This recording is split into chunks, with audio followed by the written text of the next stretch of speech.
b'Imana turi ku mpera z'umwaka. Dore amasomo tuzirikanaho kuri uwa kane tariki 31 Ukuboza 2020.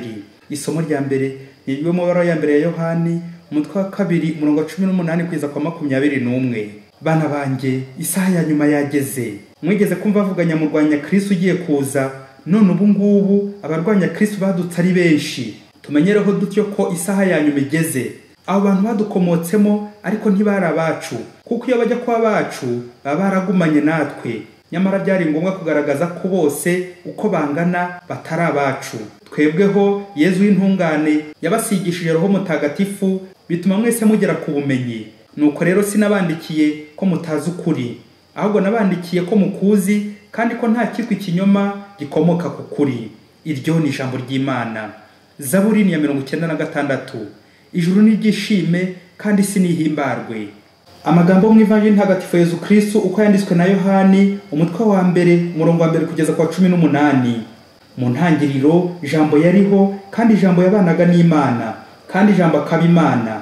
Ubwo mu ntangiriro yabanaga n'Imana niwe ibintu byose bikesha kubaho, nta n'ikiremwa na kimwe cyabayeho bitamuturutseho. Yari asanzwe yifitemo ubugingo, kandi ubwo bugingo bukaba urumuri rw'abantu.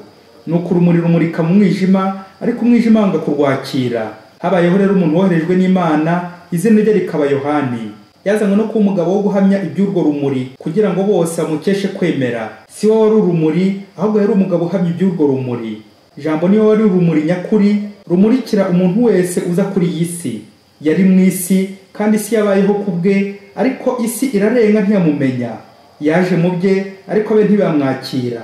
Nyamara bamwakiriye bose yabahaye ububasha bwo guhinduka abana b'Imana, abo ni abemera izina rye. Ntibavutse kubw'amaraso cyangwa ku bubasha bw'umubiri cyangwa se ku bushake bw'umuntu, ahubwo bavutse kubw'Imana.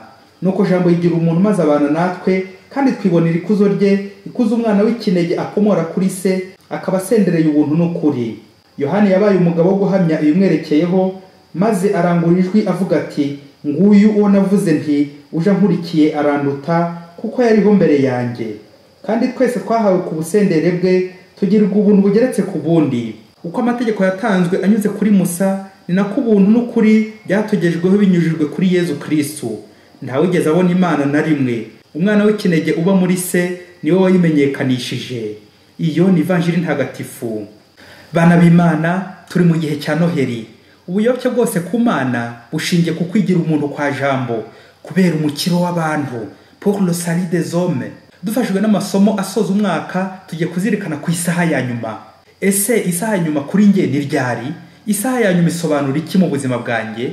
Mu isomo rya mbere Yohana adusaba kwitondera abanyamurwanya Kristo badutse, bagacunga ibintu bimeze neza, turi mu mahoro hamwe n'Imana, nuko bakazana za kidobya, za nyigisho z'ubuyobe. Yohani yagize ati, bana banjye, isaha ya nyuma yageze. Ijambo nyamurwanya Kristo, Antichrist, rigaruka inshuro 5 mu mabaruwa ya Yohani, risobanura ababeshyi, abashukanyi, za rukuruzi barwanya Mesiya, bahinyura umucunguzi, umwana w'Imana wigize umuntu. None wabahute niba utemera jambo w'Imana wigize umuntu? Ubaye uriho, yumvikane waba uriho nabi, kuko en dehors de Jésus point de salut. Ntahandi hari umukiro usibye muri Yezu, Imana yigize umuntu. Ivanjili y'uyu munsi iratwereka isaha ya nyuma ikiranga, nukuza kwa Mesiya Yezu umucunguzi, ukwigira umuntu kwa jambo, urumuri rukaza nubwo umwijima warupfukirana. Jambo yigize umuntu. Nuko jambo yigize umuntu, twibonera ikuzo rye. Turi ku isaha ya nyuma irangwa n'ibintu bibiri by'ingenzi kandi by'impusane: ikiza kirwana n'ikibi, urumuri n'umwijima. Aho Yezaza akatuvukira, akatuzanira agakiza, ariko bakamurwanya, agahunga. Banyamurwanya Kristo, ba Herodi n'abandi bagira nabi. None wowe muvandimwe, uhagaze ku ruhe ruhande, rwa Kristo cyangwa rwanyamurwanya Kristo? Urugamba rugejeje he? Bavuga ko Mutagatifu Aloyize akiri umwana yakundaga gusenga cyane. Mwarimu ngo yigeze amusanga ari gukina agapira, amwiyenzaho aramubaza ati, nk'ubu Yezu aramutaje none aha wakora iki? Mwarimu yari yiteze ko umwana amusubiza ko yahitira mu kiliziya kujya gusenga. Umwana aramusubiza ati, bambwiye ko Yezu agiye kuza, nakomeza gukina. Bavandimwe, hari abantu benshi bivuruguta mu byaha amanywa n'ijoro, bagahora barekeje bacunze ko Kristo naza nibwo bazihana, nibwo bazabona kwisubiraho, ntibatekereze ko isaha ya nyuma yageze. Nyamara bashobora kubura igihe cyo kwitegura, bakaba kwinjira kwa nyamurwanya Kristo bagitegereje impuruza. Ku mwana Yezu aje agasanga ari gukina n'abandi bishimye, ni byiza cyane ntibigira uko bisa. Ariko mubyeyi, ubu Yezu aje agasanga uri gusahura wikoreye nk'umufuka w'inanasi uvuye kwiba, wakomeza kuyikorera? Wakomeza kwiba gusanzwe uri kwiba? Yezu aje agasanga uri mu cyumba wibye umugore w'abandi cyangwa umugabo w'abandi, wamwihereranye muri kwibwirana, wakomeza? None se aje nk'inkuba wakora iki? Mwakomeza kwibwirana muri ubwo buhemu? Umugore aherutse kuva mu rugendo aza atunguye umugabo we, amusanga ari kumwe n'undi mugore ari no kumusoma. Umugabo muri ako kanya ahita yimba amayeri yo gutokora yandaye, uko ari guhuha mu ijisho rye n'ikimwaro cyinshi ku maso, ari nako yivugisha ati, agasimba kagiye mushiki wanjye we, agasimba kavuye mu jisho ryawe mushiki wanjye. Agahuha mu jisho rye cyane ati, wakize mushiki wanjye. Undi amaze kwikiriza ko yakize, wa mugore ibyo yaje akeka ko bari barimo, nawe ahita yemera ko kwari gutokorwa bisanzwe, ko umugabo we yarari gutokora mushiki we. Ye baba we, icyo nicyo bita ikinyoma cyambaye ubusa. Ese ku isaha ya nyuma mba ndi mu biki? Ese nk'ubu iyi saha ari ya nyuma naba ndi gukora iki? Isi saha ya nyuma izaba ndi gukora neza cyangwa nabi? Tekereza ibyo uri gukora nonaha kuri iyi saha. Yezu aje wakomeza ukabikora? Uko wari uri kubikora wabikomeza gutyo? Cyangwa wamujijisha nawe nk'uyu mugabo ukaba wahita wiyambarisha ishapure vuba vuba, umaze kwica nk'umuntu ugahita ufata Bibiliya n'ishapure ukagenda uririmba mu nzira ngo ndi umukristo wa Yezu? Nuko abari muri ankete ntibarabukwe bagatangira kubeshyira abandi no kubafunga, wowe uri kwidegembya aho ngaho. Aha, nawe wahindutse nyamurwanya Kristo rero, kandi uri ku isaha ya nyuma.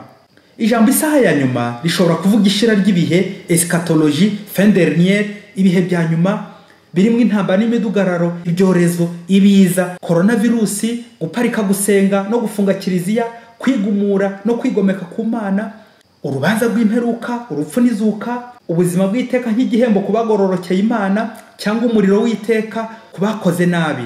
Ariko nanone isaha ya nyuma ni igihe cya Yezu, igihe cyo gukizwa, igihe cy'impuhwe z'Imana, igihe gikwiye cy'umukiro.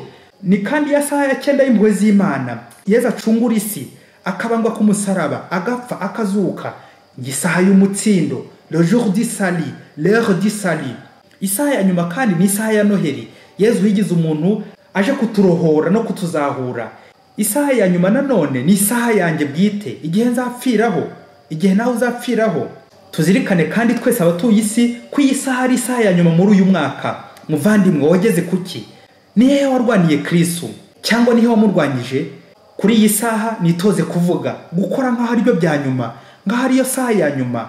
Reka nsoreze ku magambo meza mutagatifu Yohani Maria Vianney Curé d'Ars, wakundaga gusaba Kristo n'abapadiri by'umwihariko gukora neza wimazeyo ku kintu cyose ugezeho, cyane cyane mu isengesho ry'igitambo cya misa. Ati, nujya gutura misa uzaba utomboye, ujye uyitura mu buryo butatu. Ubwa mbere, iyo misa uyiture nk'aho ariyo ya mbere ubonye mu buzima. Ubwa kabiri, iyo misa uyiture nk'aho ariyo yonyine ibaho. Ubwa gatatu, iyo misa uyiture nk'aho ariyo ya nyuma. Muvandimwe, bikore wimazeyo, senga wimazeyo. Wabwirwa n'iki niba isaha ya nyuma yawe atari iyi ngiyi? Bana b'Imana, impera z'uyu mwaka twisuzume bikomeye. Aho tutitwaye neza, dusaba imbabazi Imana n'abo twahemukiye, abo tubana. Ibyo twagezeho bigakunda ni impuhwe z'Imana. Tuyishimire bikomeye tudasubira inyuma. Noneho tuyiture n'uyu mwaka mushya wa 2021, abenshi tutari twiteze ko tuzawugeramo. Tuzirikane bikomeye umwanzi corona wigize shitani akatudurumbanya. Noneho dore ya saha ya nyuma irageze. Pfuka musenge wimazeyo. Uyu mwaka utura Imana kandi ubusabe kuzawitwaramo neza, kuyiyoboka, kuyitunganira, kuyimenya kurushaho. Muri uyu mwaka mushya ntangiye, Yezu jambo wigize umuntu ature mu rugo rwanjye, mu mutima wanjye, mu kazi aho ndi naho nkora. Nuko abo tubana bose nzabahumurira ubuyezu, ubukristo. Nuko ubuzima bwanjye bwose buhamye Kristo watuvukiye. Buri saha, buri munsi nkubone Yezu, nkwereke n'abandi. Imana iduhe imigisha n'amahoro muri uyu mwaka wose. Padiri Masumbuko Ladislas wa Diocese ya Cyangugu.